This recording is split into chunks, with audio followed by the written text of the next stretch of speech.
Hi everyone and welcome to English Digest. I'm Pat. And I'm Kat. So Kat, chocolate. What are your favorite chocolate bars? Oh, I mean, how can I decide? Oh. I like Cadbury a lot. Yeah, Very sweet. I went to Cadbury's World as a kid. It was like the best school trip ever. Ooh, We actually went to a chocolate factory, a real chocolate factory, like in the story, Charlie and the Chocolate Factory. Did you get to inherit the factory at the end? Sadly, no. But nobody got turned into blueberries either. Also, no. We That's just good. bought a lot of chocolate, tried a lot of chocolate, bought, hot chocolate mugs. It was wonderful. Wow, that sounds really Yeah, cool. I do like a lot of Cadbury stuff. I do like Mars bars, the British versions. They're like Snickers, but without the peanuts and with a bit of extra nougat. Caramel. So it's a little bit like a Milky Way. I think, American Milky Way. Our Milky Ways are slightly different. If you guys don't know this, Americans and British people have some chocolate bars in common, but some that are completely different, and some that have the same name but are completely different. So it's a lot of fun if you travel to both countries to sort of try the different chocolates, and eventually you'll find out British stuff is better. Oh, really? Oh, yeah. But we're not talking about say British so. chocolate Anyway. today. We're talking about a particular kind of Dutch chocolate in the first of our two Newswatch stories. We'll also read about what's been going on earlier this year with the bushfires in Australia. Yeah. So let's read through and find out what's been happening in the world.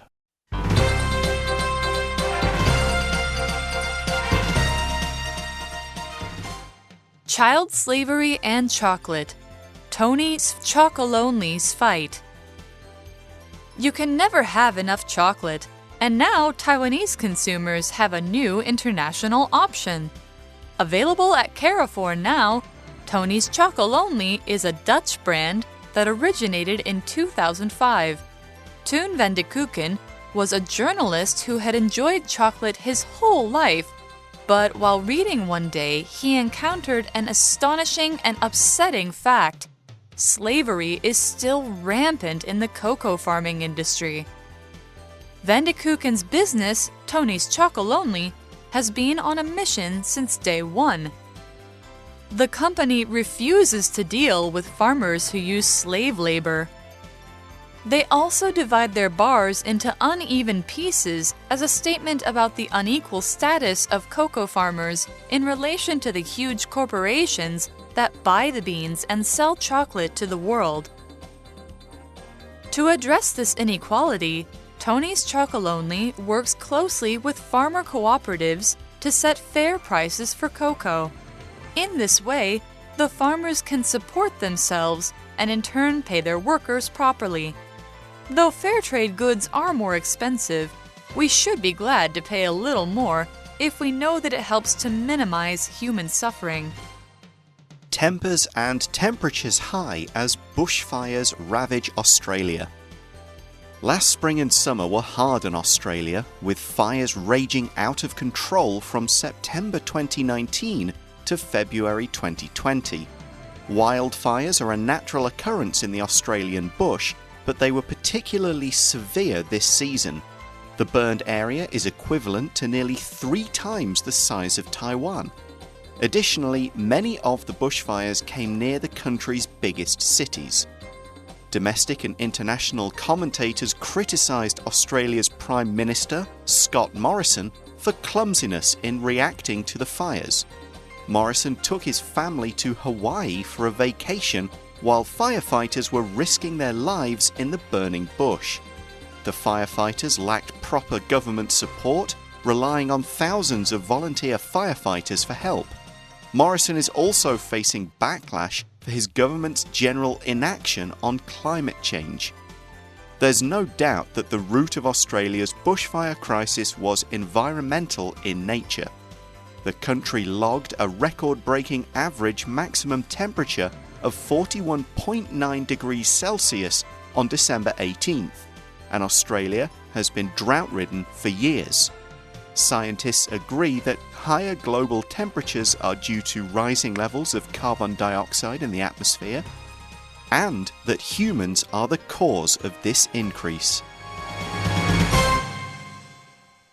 Okay, so our first news story today is about this Dutch chocolate company called Tony's Chocolonely. So it's been around for a while, but I guess the news point is now you can get it in Taiwan, which is great. Yeah. I've not tried it yet. I have. I actually went to Amsterdam last fall and brought some back, but then it wasn't too long after that I went to Carrefour and saw it was there, and I was like, yeah, now I don't have to go to... How does it taste? It's very good. Excellent. They have some really nice flavors. Pick some up.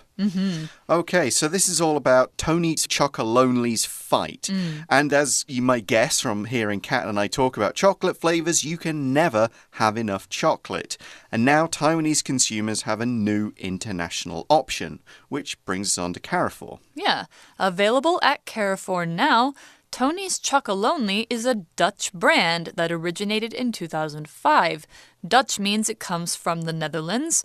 They're called Dutch because that's like an old English word for, people who were from the Netherlands and Germany. But it originated there in 2005. That means that the brand started in 2005, and that's when it, began its business, and its origin was in the Netherlands. Yep, and Toon van der Kerken? Yeah, Kerken. Yeah. He was a journalist who had enjoyed chocolate his whole life, but while reading one day, he encountered an astonishing and upsetting fact.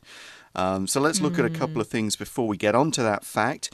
We use had enjoyed there to show that this is the past perfect tense, which means this is a situation that was true in the past, but also came to an end in the past. Yep. And it's a perfect tense, so we don't have the exact dates and times for a reference. We know that he had enjoyed it. He stopped enjoying it after reading this particular fact, which happened sometime before 2005. Yeah. We also say that this was an astonishing and upsetting fact. Something that's astonishing is very surprising. Not just a little bit surprising, but super surprising. The sort of thing, it makes you go, what? Wow, no way. Yeah. You kind of stop what you're doing and question, is that even true? Is that possible? So it's such a big, unexpected thing that you can't help but kind of note that fact. And in this case, it was also upsetting. It made him feel sad. Yeah, and the reason it was so upsetting is, well, here's the fact.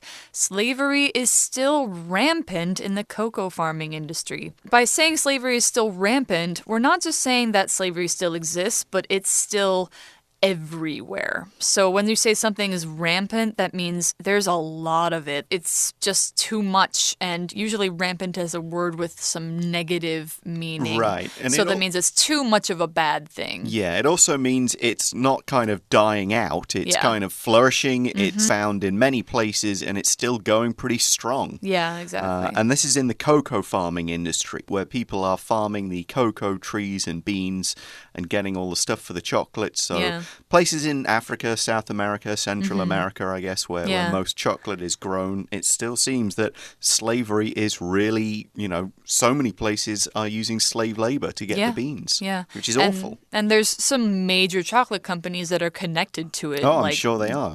Nestle, I think, Probably some of the ones we've mentioned. Yeah, some of the ones you can get at 7-Eleven. Yep. Yeah, better be careful. But anyway, Van de Keuken's business, Tony's Chocolonely, has been on a mission since day one. So if you are on a mission, this means you're kind of like, this is our thing. We're not stopping. This is our goal. So they're not just getting into business like, oh, yeah, we'll make chocolate. We'll sell chocolate. No, we've got a purpose here. Yeah, exactly. We've got a clear goal. But what about the phrase since day one? Since day one, well, when you say day one, that means like the very first day that you're doing something, the very first day that you're in business. So if you say since day one, that means that originally, when you started this thing, when you started this business, you already had this mission and you already had this goal. It wasn't something you came up with later. It was very, very important to the start of the business. Right. Yeah. So here it is. The company refuses to deal with farmers who use slave labor. So they're going, okay, we're going to set, where do we get our beans? Where do we get our cocoa powder and stuff for our chocolate? Yeah. Let's check out the people who are selling them. Let's check out where they get their supplies from. Yeah. If there's any slaves anywhere, no deal. Right. We're only working with people who have got free paid working laborers. Yeah, exactly. Who make money from their work. Yes. Yeah. All right. They also divide their bars into uneven pieces as a statement about the unequal status of cocoa farmers in relation to the huge corporations that buy the beans and sell chocolate to the world. Yeah. So why did they do that? It's a statement. It's a message they're sending that says that people in the cocoa industry have got unequal status. They're not being treated in the same way. They're not getting paid the same amount of money for the amount of work they do. It's uneven. It's unequal. Yeah. And we're talking about the relationship between cocoa farmers and big corporations. We use the phrase in relation to make a comparison, to talk about how two things are and how they're the same, how they're different, how far apart they are or how close. What is the nature of the difference between these two things? So we've got in relation to, in other words, comparing cocoa farmers versus the corporations. How much money does each group get? And it's clearly uneven. Yeah, it's very, very uneven. In fact, corporations usually make a significantly more money than farmers do. Yeah. But a corporation is like a large company that has been incorporated, which I guess would mean they've got a charter or something. Yeah. They've signed a big document saying this is our company and this is our statement and we're officially registered and that sort of thing. Yeah, it's an officially registered business. And usually huge corporations, you think of like tech companies like Google, or you think of like Walmart. I think Carrefour is a corporation. Yeah. So yeah, I mean these big companies, these big corporations definitely make a lot more than the cocoa farmers. They get a lot more profit from the chocolate that they sell. Yep, but we can fix this, and Tony's Chocolonely is trying to fix this. The article says to address this inequality, this unequal status, Tony's Chocolonely works closely with farmer cooperatives to set fair prices for cocoa. So a cooperative is when a group of people are working together, basically. They are operating together, so co means together. You've got cooperation, working together. Yep. Cooperative, a group of people working together, helping each other, supporting each other, and agreeing prices so no group is going, oh, we can sell a bit cheaper and therefore we'll get better business or more business. Yeah. We'll all sell things at the same price. Yeah, so to kind of make it even. Definitely. And so it promotes fairness and it promotes, working together and equality and all that kind of thing. So in this way, the farmers can support themselves and in turn pay their workers properly. Yeah, because they're not slashing prices. Yeah, exactly. They're making the same amount of money so the workers can get a share and so on. So we see that though fair trade goods are more expensive, we should be glad to pay a little more if we know that it helps to minimize human suffering. So these are fair trade goods. And they have to be actually assessed. Like to call yourself a fair trade good, like people have got to come and fair check trade organization. Yeah, they've got to check your farm, check working conditions, check prices, and then they'll say, yep, you are doing things fairly, you're fair trade goods, and that's actually quite a big selling point for many people. I'm not buying it unless it's that this company is treating their people fairly. Yeah, or unless the supply chain is completely transparent, which means you can see every step and what's going into it. Right, exactly. Now, they are more expensive because it means that everybody working in that chain is getting a fair deal, but we should be glad to pay that much more because it's minimizing human suffering. To minimize something means to make it smaller, to make it lesser, to reduce it somehow in amount, scale, size, cost, something like that. Just make whatever it is smaller and lesser. Right. And fair trade doesn't only apply to things like coffee and chocolate. It can also be like clothing, like the cotton that they use to make the clothing, because slaves are rampant in the cotton industry as well. In many clothing so many industries. Even in making your tech products. Things like that. So it's important to be aware of where your things come from. Yeah, and how people are working to make them. Yeah. So that's the end of our first news story. That is the end of our first story. So that's some good news as a way to kind of fight against slavery and hopefully force other companies to be like, oh, we need to do this too, otherwise people won't buy our stuff. Our next story is about bushfires, but before we get to that, we're going to take a short break.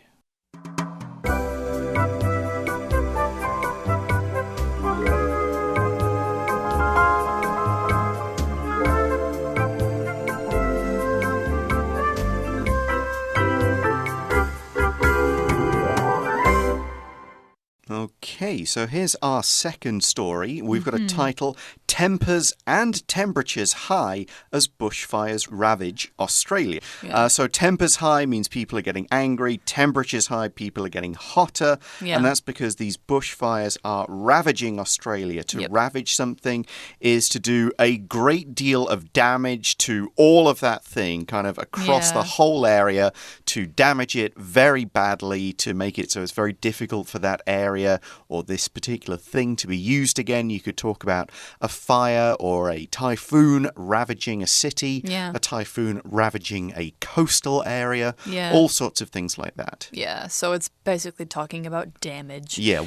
So last spring and summer were hard on Australia, and spring and summer for them are like what would be Taiwan's fall to the middle of winter. Yeah, basically kind of the opposite for us because, of course, they're down in the southern hemisphere. Yeah. The second part of the sentence says, with fires raging out of control from September 2019 to February 2020. Yeah. And you mentioned a good kind of media term or local term that's been used for this particular summer in Raging Australia. out of control. You called it the Black Summer? Oh, yeah, Black Summer. Yeah, because of all the smoke and stuff. And the, charred forests and just the fact that these fires destroyed so much. And black often, talks about like death or evil. Yeah, so I guess Black Thursday or Black Friday, wasn't it? Black Friday is more about shopping. Yeah. Yeah. But yeah, it's black can also be used to talk about like, things that are kind of evils on the land. So Black Summer would definitely be, because it was Black a very Death. Yeah, it was a very, very horrible fire. Right, so we see that wildfires are a natural occurrence in the Australian bush, but they were particularly severe this season, so the summer season. An occurrence is basically just something that happens. It's something that is fairly normal. Okay, it's not a really strange phenomenon or an unusual thing. It's something you can see. It's a regular and natural occurrence. There are fires in the Australian bush because it's pretty dry. Yeah. So a lightning strike or, just some areas getting too hot means a fire will break out. Yeah. And in some natural areas, like fires are almost a natural way of sort of controlling the area. Yeah, for sure. They just have to be managed, and nature used to be able to manage itself in that regard. Yeah. But it doesn't always work out. Yeah, it doesn't. So, in my hometown, we had a similar thing where during the summer we would have forest fires, but they never got that bad, and the fire teams knew how to manage them. Yeah. Yeah, but these ones are definitely not managed. Very well. Yeah, because we also mentioned the Australian bush. We should mention the bush. Yeah. This being basically Australia's countryside. As soon as you get away from the cities, you're essentially in the bush. Kind of fairly wild, undeveloped land. Can include forests, can include plains, can include bits of desert. Basically, that is the bush. Yeah, definitely. But yeah, so these fires actually got extremely bad. The burned area is equivalent to nearly 3 times the size of Taiwan. So if you, stack 3 Taiwans together, that's how much fire is burning or was burning in Australia. Huge, yeah. It's really, really big. And, it did a huge amount of damage. Now, equivalent here is this word that we use to talk about something being equal to something in amount or in value. Yep, exactly. Imagine 3 Taiwans next to each other. All on fire. Yeah, which is pretty crazy. Yeah. We see that additionally, many of the bushfires came near the country's biggest cities. So, Melbourne, Sydney, Brisbane. Even some parts of Sydney had to be evacuated, which means people were ordered to leave. Right, so it got pretty bad. Now, we didn't put this in the article, but the giant rains that happened in Australia actually were a big help in putting out those fires. Yeah. So there was a sort of a natural fix for it, but by then things had already gotten like super horrible, bad. So, and a lot of what was are just terrible. Yeah. A lot of what I've got a few Australian friends, and I saw a lot of online posts about this next part of it. A lot of criticism. I saw that too. Yeah, it says domestic and international commentators criticised Australia's Prime Minister, Scott Morrison, for clumsiness in reacting to the fires. So a commentator is basically somebody who makes comments about and gives their opinion on things that are happening. In a sports game, the commentators tell listeners or viewers what's going on, who has the ball, how are things playing out in this game. Here we're talking about news commentators, so people who they don't report the news, but they will hear the reporter give the story and then they'll give their opinion. Like, this is what I think, this is who's to blame, this is kind of the extra stuff behind the bare facts of the story. They'll usually have some pretty strong opinions about something because that's what gets people to watch. Yeah, and if they didn't, they wouldn't be doing this job. You know, these people have got to have something to say about it. Yeah. And what they said was pretty bad stuff about Scott Morrison, Australia's Prime Minister. Prime Minister is the equivalent of a president in a country that has a ruling king or queen. Australia still has the queen, so they don't have a president, they have a prime minister. Right, and they were criticizing him for his clumsiness in reacting to the fires. Now, this doesn't mean that he was physically clumsy, which would be like tripping over and maybe he was trying to put out the fire, but spilled a bucket of water on himself. That would be pretty silly. But actually, what this is more like clumsiness in behavior or the way of handling something, like handling a problem. It happens. Sometimes people react to something in the news and they don't really think about what they're saying. And so what they say ends up sounding really bad. Yeah, exactly. That is a form of clumsiness. For sure. Yeah. And actually, his clumsiness was a whole lot worse. Yeah. So what did he do? Well, we see Morrison took his family to Hawaii for a vacation while firefighters were risking their lives in a burning bush. So he didn't come, he didn't stay around and say, all right, I'm here, I'm going to marshal the situation, I'm going to make some changes, pass some laws, release funding to organize things. He was like, bye. Yep, we're going on a trip right now. So, and of course, if a prime minister or a president is out of the country and they don't immediately return, then they're going to get criticized for just not being in place. Of course, these people are allowed to take vacations, but it's kind of more how they react to them and, what they do about them. Yeah, exactly. Yeah. Like if you're facing a problem that is extremely serious, you shouldn't just, run off and do whatever you like. Right. And that wasn't all. Yeah, so the firefighters lacked proper government support, probably partly because of his vacation, relying on thousands of volunteer firefighters for help.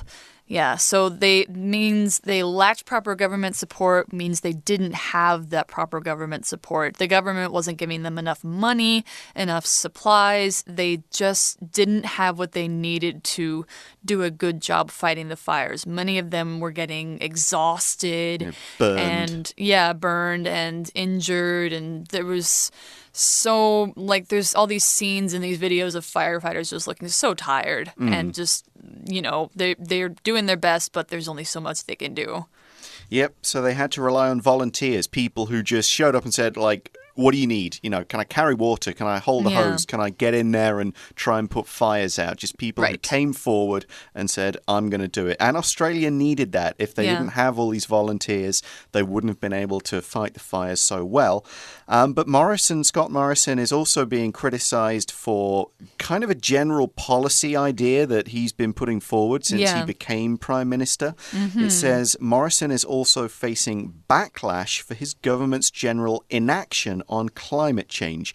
Backlash is another word for criticism. It's you do something and there's a reaction that says, oh, that's wrong, that's bad, we don't like it. Yeah. That is backlash. Backlash is a reaction criticism, where it's you lash, which would literally mean to hit somebody, so it's back hitting.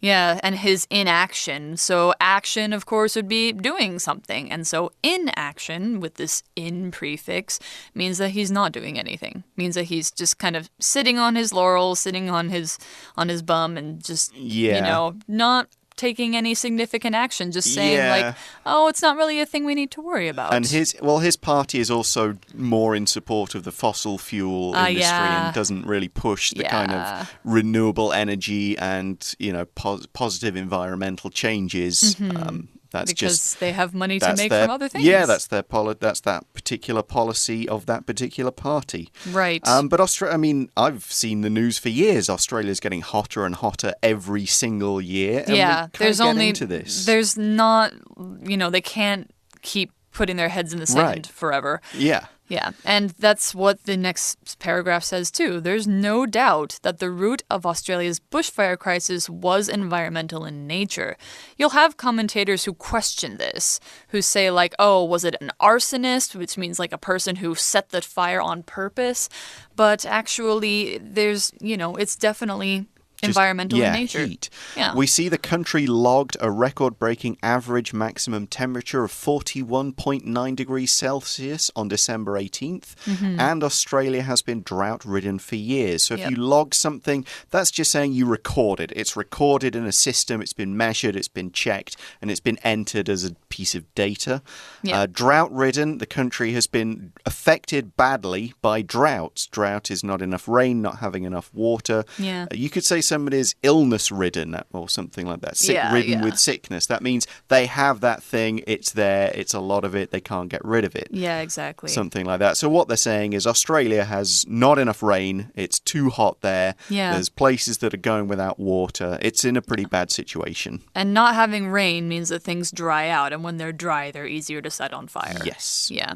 So scientists agree that higher global temperatures are due to rising levels of carbon dioxide in the atmosphere. That's CO2, and that humans are the cause of this increase. Yep. So, no matter what, politicians are saying, science agrees that this is probably because of us. Yeah, this is a global consensus. Yeah. Like 99% of scientists agree, and the 1% that don't are either crazy or they're being bottled by fossil fuel companies. Yeah, they're kind of working for the people who want them to say that. Yeah, exactly. Okay, so the fires were put out by rains and a lot of hard work, but you can kind of see this problem might come back again unless action is taken on climate change. Right. Hopefully next summer it's not as bad. Let's hope so. Yeah, but that brings us to the end of today's News Watch. Thanks for listening, everybody. For English Digest, I'm Pat. And I'm Kat. And we'll talk to you again soon. Bye-bye. See you later.